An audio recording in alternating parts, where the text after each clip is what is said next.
Assalamualaikum warahmatullahi wabarakatuh. Sahabat yang dirahmati Allah, dalam hidup ini kita semua pasti pernah melakukan kesalahan.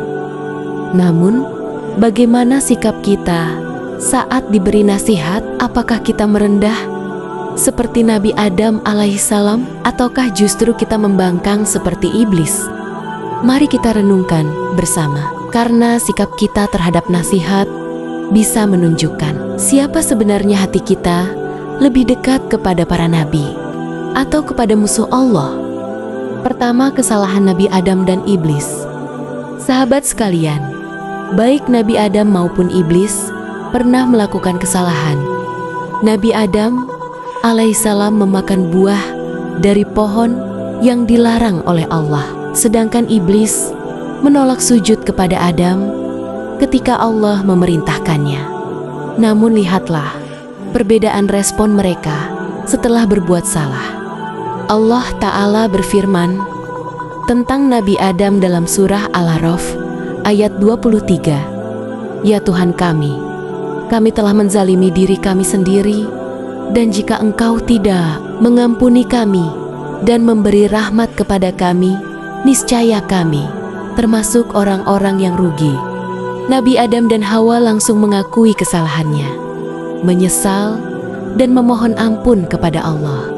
Bandingkan dengan sikap iblis, ketika ia diperintah sujud, ia membangkang. Dan ketika ditegur, apa jawaban iblis?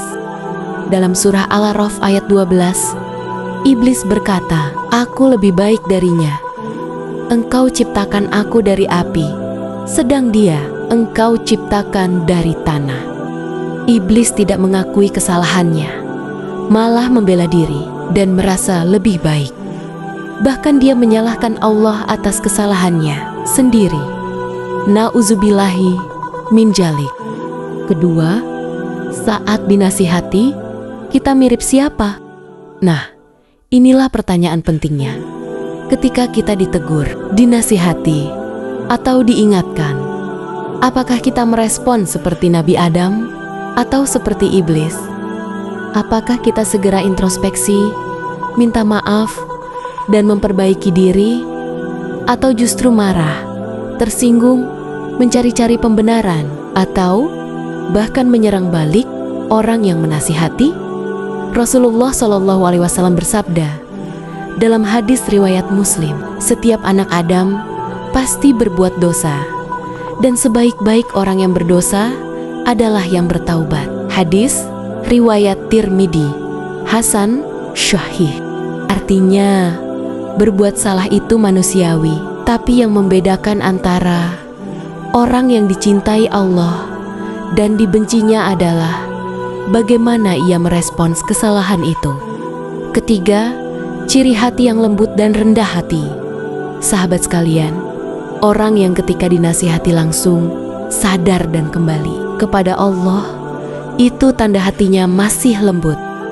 Dalam surah As-Zumar ayat 17-18, Allah menyebut orang-orang yang menerima nasihat dan mengikuti yang terbaik. Maka sampaikanlah kabar gembira kepada hamba-hambaku, yaitu mereka yang mendengarkan perkataan lalu mengikuti yang terbaik di antaranya. Mereka inilah orang-orang pilihan, bukan karena tidak pernah salah, tapi karena mereka mudah menerima kebenaran, walau itu pahit. Keempat, hati-hati dengan kesombongan. Kesombongan adalah penghalang utama dalam menerima nasihat. Rasulullah SAW bersabda, tidak akan masuk surga orang yang di dalam hatinya terdapat kesombongan seberat biji sawi. Hadis riwayat Muslim. Iblis tidak masuk surga karena sombong. Kita pun bisa terhalang dari hidayah jika lebih suka membenarkan diri sendiri daripada mengakui kesalahan. Kelima, jadilah seperti Nabi Adam. Jadi, saat kita berbuat salah dan pasti akan salah, jadilah seperti Nabi Adam. Segera akui, minta ampun, dan perbaiki diri. Jangan menjadi seperti iblis yang membangkang, merasa benar sendiri, dan akhirnya dikutuk untuk selama-lamanya. Sahabat sekalian yang semoga selalu dijaga hatinya oleh Allah, mari kita latih hati kita agar lembut menerima nasihat, karena nasihat itu adalah tanda kasih sayang dari Allah lewat lisan saudara kita. Jangan malu untuk mengakui kesalahan, karena Allah lebih mencintai hamba yang bertobat daripada hamba yang membela dosa. Semoga kita termasuk golongan yang apabila dinasihati, maka kita tunduk dan kembali kepada Allah, bukan yang menolak dengan angkuh seperti iblis. Amin ya robbal alamin. Jazakumullah khairan sudah menyimak. Jangan lupa like, share, dan subscribe agar dakwah ini semakin meluas. Wassalamualaikum warahmatullahi wabarakatuh.